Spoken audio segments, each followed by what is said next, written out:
શ્રી સ્વામિનારાયણ વિદ્યાસાગર સ્કૂલના ઓનલાઈન શિક્ષણમાં આપ સૌ વિદ્યાર્થી મિત્રોનું હાર્દિક સ્વાગત કરું છું.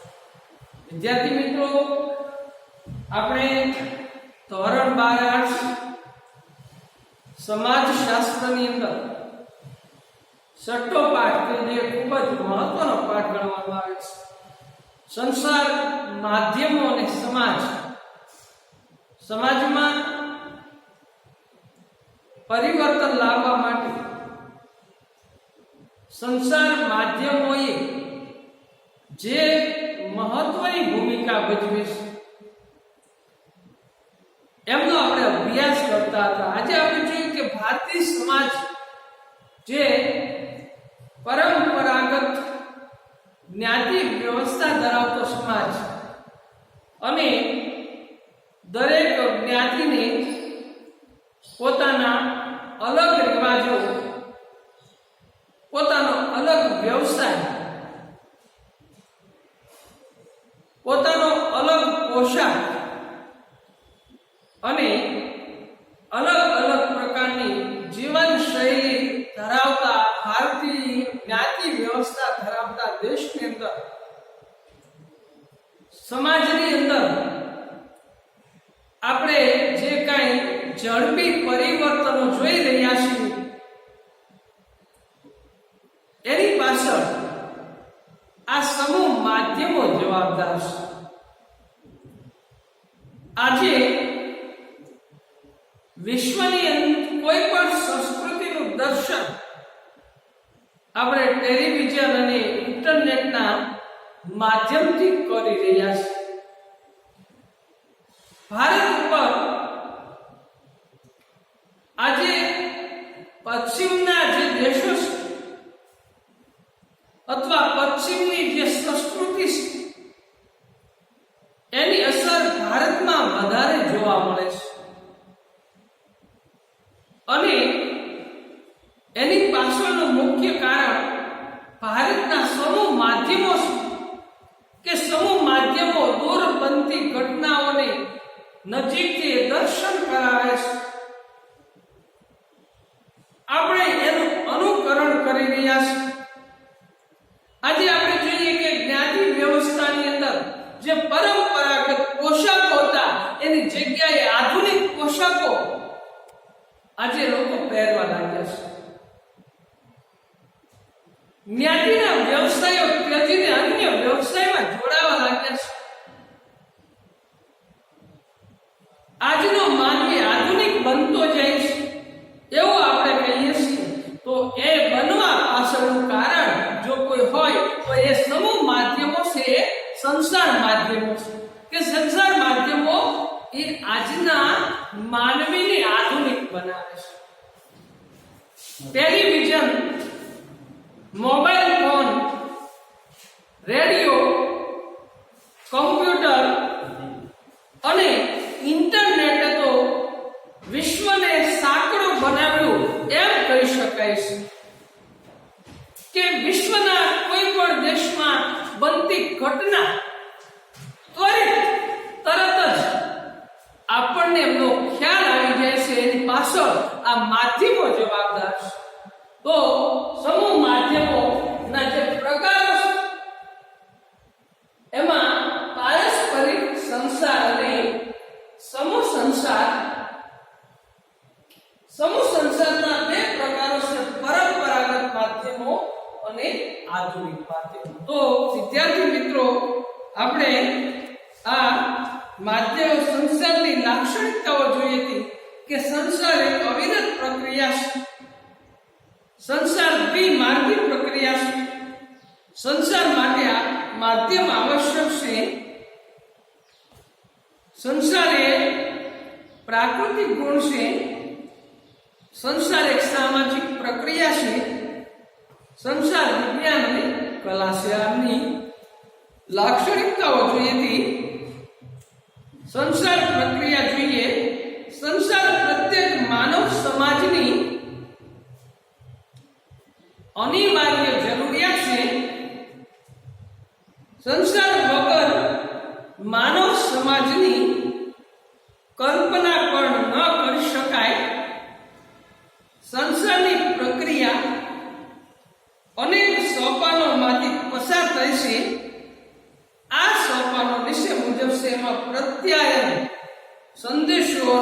અર્થઘટન ઓસ્બોર્ન અને વિલ્બરના મતે લોકો જે સંદેશો મેળવે છે તેને સમજે છે જેવું સમજાય તેવા સંદેશાનું અર્થઘટન કરી જેની પાસેથી સંદેશો પ્રાપ્ત કર્યો હોય તેના સંદેશાનો જવાબ પરત કરે છે. આમ સંદેશાનું અર્થઘટન કરીને સંદેશા આપવાની પ્રક્રિયા સતત ચાલતી રહેશે. તો ડેવિડ બર્કોનું એસએમસીઆર પ્રત્યયન મોડલ સંદેશો એટલે કે પ્રેષક, સંદેશો મોકલનાર, મેસેજ એટલે સંદેશો, ચેનલ અને રિસીવર એટલે કે સંદેશો પ્રાપ્ત કરનાર. તો સંચાર માધ્યમના પ્રકારો એમાં પારસ્પરિક સંચાર અને સમૂહ સંચાર. પરંપરાગત માધ્યમો જોઈએ તો એમાં લોક સાહિત્ય, લોક સંગીત, કઠપુતળીના ખેલ, ભવાઈ અને લોકનાટ્ય આ પરંપરાગત માધ્યમો છે. આધુનિક માધ્યમના બે પ્રકાર છે, મુદ્રિત માધ્યમ અને વિજાણુ માધ્યમ. તો મુદ્રિત માધ્યમમાં જોઈએ તો વર્તમાન પત્રો, પુસ્તકો, સામયિકો, ચોપાનિયા, બેનર અને હોર્ડિંગ. વિજાણુ માધ્યમમાં રેડિયો, ટેપ રેકોર્ડર, ફોટોગ્રાફી, ફિલ્મો, television, computer, internet, mobile phone, telephone. તો આ એમના વિજાણુ માધ્યમો છે. તો સંસદના માધ્યમોને ધ્યાનમાં રાખીને બે પ્રકાર પડે છે. એમાં પેલું પારસ્પરિક સંચાર જોઈએ. આપણે જોઈએ કે બે કે તેથી વધુ વ્યક્તિ કે સમૂહ વચ્ચે એકબીજાની હાજરીમાં વાતચીત, પ્રેમ, હાસ્ય, રુદન કે કોઈ પણ અભિવ્યક્તિ, કોઈ સંકેત કરે કે કોઈ હાવભાવ વ્યક્ત કરે અને એકબીજા ઉપર અસર ઉપજાવે તેને પારસ્પરિક સંચાર કહેવામાં આવે છે. તો બે કે તેથી વધુ વ્યક્તિઓ અથવા સમૂહ વાતચીત, પ્રેમ, હાસ્ય, રુદન એને પારસ્પરિક સંચાર કહેવામાં આવે છે. સમૂહ સંચાર જોઈએ વિશાળ માનવ સમુદાયોની વિવિધ યંત્ર વિજ્ઞાન ટેકનોલોજી દ્વારા વિવિધ વિષય ઉપર સંદેશો પહોંચાડવાનું કાર્ય આ સમૂહ માધ્યમો દ્વારા થાય છે. વિશાળ અને જટિલ સમુદાયમાં ઝડપી સંદેશા પહોંચાડવા માટે વર્તમાન પત્ર, radio, television, computer, mobile, internet વગેરે દ્વારા સમૂહ સંચાર શક્ય બને છે. સમૂહ સંચાર માધ્યમના પણ બે પ્રકાર પાડી શકાય. એમાં આધુનિક સમૂહ સંચારના માધ્યમો અને પરંપરાગત સમૂહ સંચાર માધ્યમો. આપણે જોઈએ કે આ પરંપરાગત માધ્યમો અને આધુનિક માધ્યમો. તો પરંપરાગત સમૂહ સંચારના માધ્યમો જોઈએ. પ્રાચીન કાળથી ભારતમાં આપણે જોઈએ કે બહુ પ્રાચીન સમયથી ભારતની અંદર પરંપરાગત માધ્યમો છે. જેમાં લોક સાહિત્ય આપણે જોઈએ કે ઠેર ઠેર ડાયરાઓ થતા હોય છે, સાહિત્યની વાતો થતી હોય છે અને એના દ્વારા લોકોને સંદેશો આપવામાં આવે છે. લોક સંગીત, લોકગીતો, ગીત સંગીત દ્વારા લોકોને ખ્યાલ ધ્યાનમાં આપવામાં આવશે. કઠપુતળીના ખેલ, આંગળીઓ વડે પુતળીઓને નસાવીને લોકોને જ્ઞાન આપવામાં આવે છે. ભવાઈ અને લોકનાટ્ય. તો પ્રાચીન કાળથી ભારતમાં પરંપરાગત સમૂહ માધ્યમોની બોલબાલા વધતે ઓછે અંશે જોવા મળે છે. લોક સાહિત્ય, લોક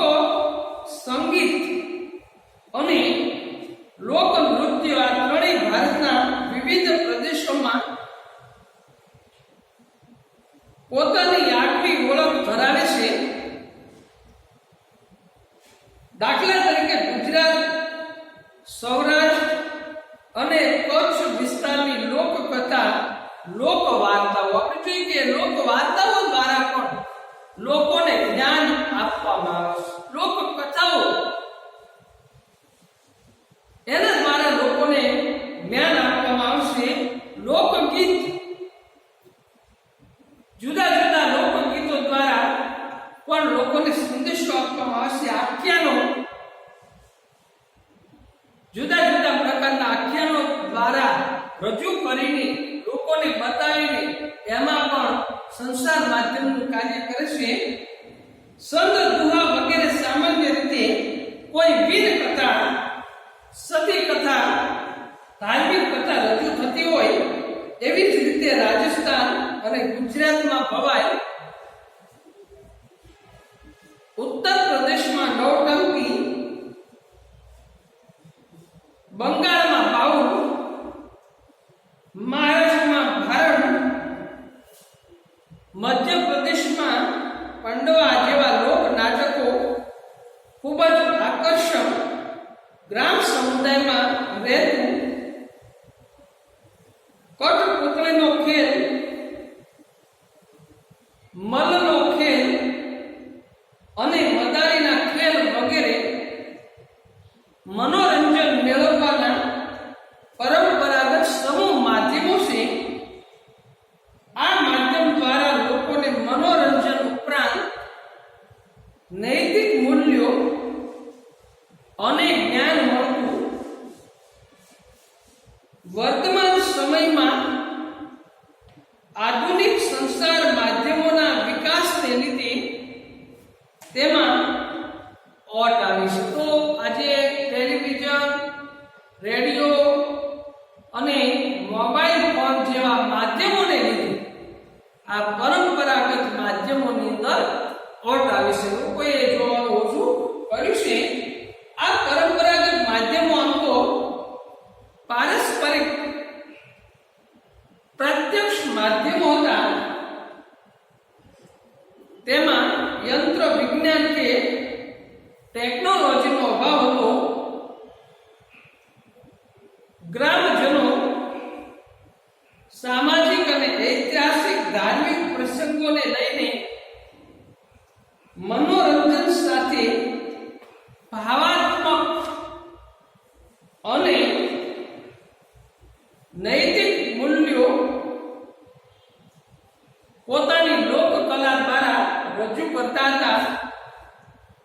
ટેલિવિઝનના કારણે ગ્રામ સમુદાયમાં પરંપરાગત માધ્યમ મોટા ભાગે અસ્ત પામી રહ્યું છે. તો આજે આપણે જોઈએ કે દરેક ગામડાઓની અંદર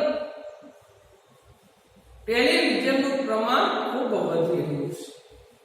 સામાન્ય પરિવાર પણ એમના ઘરે પણ આજે આપણને ટેલિવિઝન જોવા મળે છે. તો ટેલિવિઝનની અંદર આવતી સિરિયલો, રમતો, સમાચારો, ફિલ્મો એ લોકોને ખૂબ જ મનોરંજન પૂરું પાડે છે. એટલે આજે પરંપરાગત માધ્યમો હતા એ ધીમે ધીમે ગ્રામીણ સમાજમાં અસ્ત પામતા જાય છે. ત્યાર પછી આધુનિક સમૂહ સંચાર માધ્યમો, એમાં મુદ્રિત માધ્યમ અને વિઝ્યુઅલ માધ્યમ એવા બે માધ્યમો છે. તો મુદ્રિત માધ્યમ કોને કહેવાય, વિઝ્યુઅલ માધ્યમ કોને કહેવાય? તો કે જેમાં સાબકામ થઈ શકે, જેમાં લખાણ લખી શકાય એ મુદ્રિત માધ્યમો છે. વિઝ્યુઅલ માધ્યમો એ ઇલેક્ટ્રોનિક્સ માધ્યમો તરીકે પણ ઓળખાય છે. તો જોઈએ મુદ્રિત માધ્યમમાં વર્તમાન પત્રો, પુસ્તકો, સામયિકો, પોસ્ટર, હોર્ડિંગ અને સોપાન, આ બધા મુદ્રિત માધ્યમો છે. વિઝ્યુઅલ માધ્યમો જોઈએ રેડિયો, ફોટોગ્રાફી, ફિલ્મો, ટેલિવિઝન, કોમ્પ્યુટર, મોબાઈલ, ઇન્ટરનેટ, આ બધા વિઝ્યુઅલ માધ્યમો છે. હવે આપણે આ બંને પ્રકારના સંચાર માધ્યમની વિગતે સમજૂતી મેળવીએ. તો એમાં પહેલું છે મુદ્રિત માધ્યમો, જેમાં સાબકામ કરી શકાય છે. જર્મનીમાં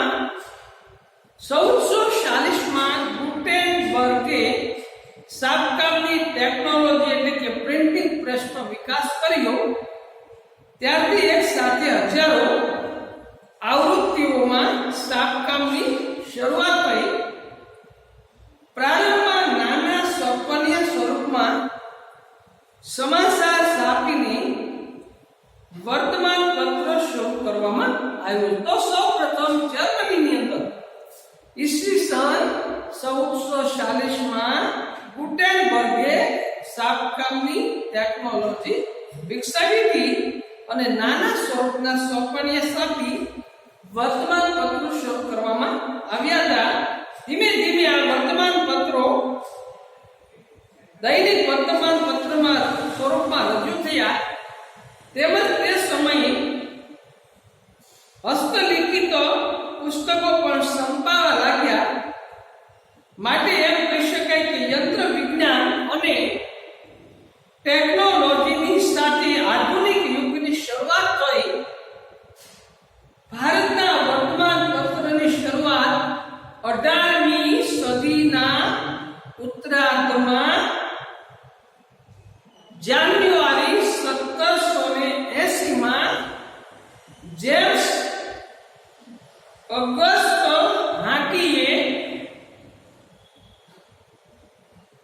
અંગ્રેજી ભાષામાં બંગાળ ગેજેટને સાપ્તાહિક રૂપે પ્રકાશિત કર્યું. તો ભારતની અંદર 1780 માં જેમ્સ ઓગસ્ટ હાકી બંગાળ ગેજેટ જેને સાપ્તાહિક સ્વરૂપે એમણે રજૂ કર્યું. ત્યારથી થઈ હતી ભારતનું સૌ પ્રથમ દૈનિક વર્તમાન પત્ર કલકત્તા ગેજેટ. વિદ્યાર્થી મિત્રો, એક માર્કની અંદર આ પ્રશ્નના સ્વરૂપમાં અથવા વિકલ્પમાં આવે છે કે ભારતનું સૌ પ્રથમ દૈનિક વર્તમાન પત્ર કયું હતું? તો સૌ પ્રથમ દૈનિક વર્તમાન પત્ર કલકત્તા ગેજેટ હતું. સ્વતંત્ર ભારતમાં યુનાઇટેડ ન્યૂઝ ઓફ ઇન્ડિયા નામની કંપની સ્થાપવામાં આવી. તેનું કાર્ય સમાચાર આપવાનું છે. 27 ઓગસ્ટ 1947 માં પ્રેસ ટ્રસ્ટ ઓફ ઇન્ડિયા એટલે કે પીટીઆઈ ની સ્થાપના કરવામાં આવી. આ પણ એક માર્કમાં પૂછાય કે પીટીઆઈ નું પૂરું નામ જણાવો. તો પ્રેસ ટ્રસ્ટ ઓફ ઇન્ડિયા. આ સમાચાર પત્રો આંતરરાષ્ટ્રીય, રાષ્ટ્રીય, પ્રાદેશિક અને સ્થાનિક એમ 4 કક્ષાએ રજૂ થયા. જેમાં સ્થાનિક કક્ષાથી શરૂ કરી આંતરરાષ્ટ્રીય કક્ષા સુધીની તમામ ઘટનાઓ અને વિગતો પ્રકાશિત કરવામાં આવતી.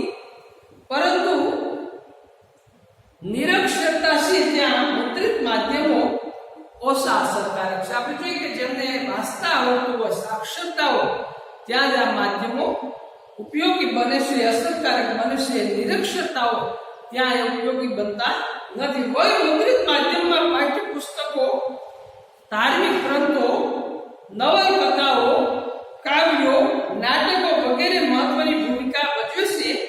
હાલ કમ્પ્યુટર સાથે જોડાયેલ ડિજિટલ ટેકનોલોજીને કારણે બીબા પ્રિન્ટિંગ ટેકનોલોજીનો અંત આવી ગયો છે. ડિજિટલ ટેકનોલોજીને કારણે વિવિધ પ્રકારના પ્રિન્ટર, ફોટોકોપી મશીન વગેરે દ્વારા પ્રિન્ટિંગ ઘણું સરળ અને ઝડપી થવા લાગ્યું છે. ટેલિવિઝન, કમ્પ્યુટર, ઇન્ટરનેટ, સ્માર્ટફોન ને કારણે વર્તમાન પત્રો, પુસ્તકો અને સામયિકોના વાંચનમાં પ્રમાણમાં ઘટાડો થતો જોવા મળે છે. તો વિદ્યાર્થી મિત્રો, આ મુદ્રિત માધ્યમની વાત કરી, આધુનિક સંસારના મુદ્રિત માધ્યમો, ત્યાર પછી વિજાણુ માધ્યમો. તો હવે જ્યારે મળશું ત્યારે અગાઉના ક્લાસ આપણે વિજાણુ માધ્યમોની વાત કરીશું. આપણે આજથી પેપર રાઉન્ડ 3 શરૂ થતું હોવાથી આપણે ગૃહ કાર્ય આપતા નથી. તો અહીંયા રાખીએ. જય સ્વામિનારાયણ.